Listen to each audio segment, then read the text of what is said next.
नमस्कार, स्वागत है आप सभी का सुजस सारांश की इस क्लास में। मैं हूं आपके साथ विपिन कुमार शर्मा और इस क्लास में हम पढ़ते हैं राजस्थान का करंट अफेयर्स, जिसका आधार होता है राजस्थान सरकार की सुजस पत्रिका। शुरुआत करते हैं हेडलाइंस के साथ। सबसे पहली जानकारी क्या है कि भरतपुर के कुम्हेर में 400 केवी ग्रिड सब स्टेशन बनाया जाएगा। अगली जानकारी है राज्य सरकार 100 मीट्रिक टन का पशु आहार प्लांट स्थापित करेगी। अब एक चीज, यहाँ प्लांट शब्द ऐसे लिखा हुआ है, यानी कि इसमें ना आधा लिखा हुआ है। आप मुझे बताएं प्लांट ये सही लिखा हुआ है या ऐसे लिखना चाहिए प्लांट, या फिर ऐसे, या ये दोनों ही सही है, या ये सही है? इनमें से कौन सा सही होगा और उसका कारण भी बताएं। अगर ये गलत है तो क्यों गलत है, ये सही है तो क्यों सही है। देखते हैं कितने लोग बता पाते हैं। और इधर अगली जानकारी है प्रदेश के 17 शहरों में 4500 स्वतंत्र आवास उपलब्ध होंगे। अगले पेज पर राज्य में महिलाओं के लिए मुख्यमंत्री श्री गहलोत के दो महत्वपूर्ण निर्णय, बस किराए में 50% छूट का प्रस्ताव स्वीकृत किया। और दूसरा निर्णय क्या है कि अंतर्राष्ट्रीय महिला दिवस इस दिन यानी कि 8 मार्च को राज्य की सभी लड़कियों और महिलाएं जो है वो राजस्थान राज्य पथ परिवहन निगम यानी कि राजस्थान रोडवेज की बसों में निःशुल्क यात्रा कर पाएंगी।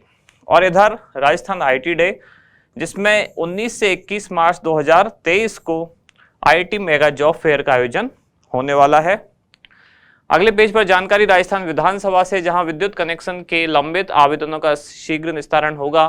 मुख्यमंत्री ने राज्य कृषि बजट 2023-24 में घोषणा की कि किसानों की जमीन की नीलामी पर रोक लगाने के लिए एक आयोग बनाया जाएगा।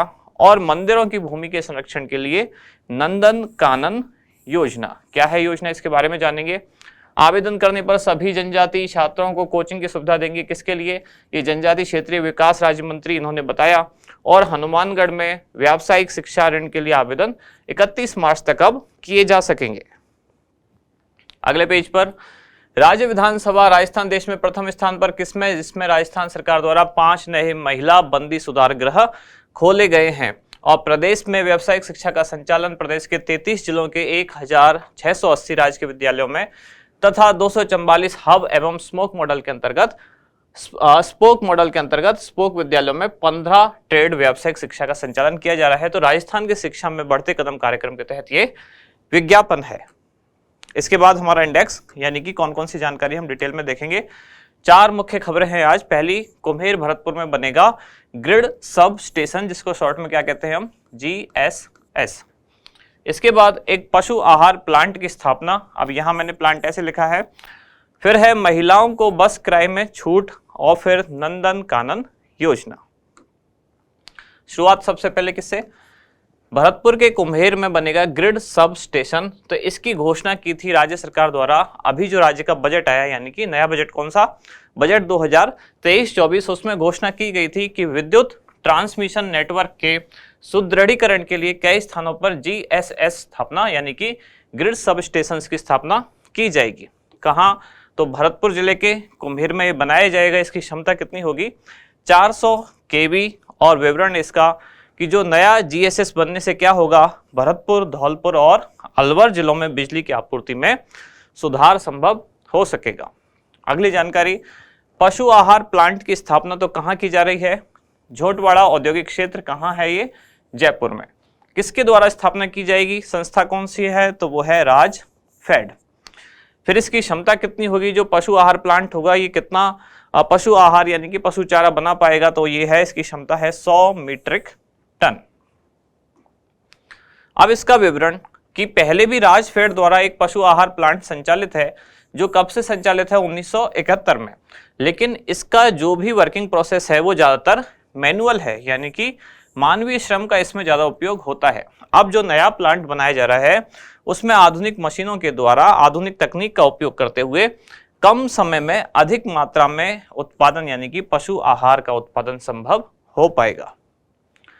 अगली जानकारी, महिलाओं को बस किराए में छूट, तो ये बजट में भी घोषणा की गई थी और अब उसको यानी कि उस प्रस्ताव को अब इंप्लीमेंट किया जाना है। इसमें छूट क्या है कि राजस्थान रोडवेज की जो साधारण बस हैं, रोडवेज की बस की कई कैटेगरी होती है आप जानते हैं, जैसे एक तो सिंपल हो गई ब्लू लाइन बस, फिर कुछ डिलक्स होती हैं, कुछ एसी होती हैं, कुछ स्लीपर होती हैं।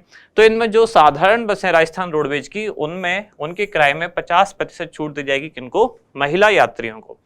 और साधारण बस के अलावा जो बाकी की बस बची, डीलक्स या स्लीपर या एक्सेट्रा जो भी बची हुई है, यानी कि साधारण के अलावा, उनमें महिला यात्रियों को कितनी, तो 30% छूट दी जाएगी। कब से ये प्रावधान लागू होंगे, तो 1 अप्रैल 2023 से ये प्रावधान लागू होने वाले हैं।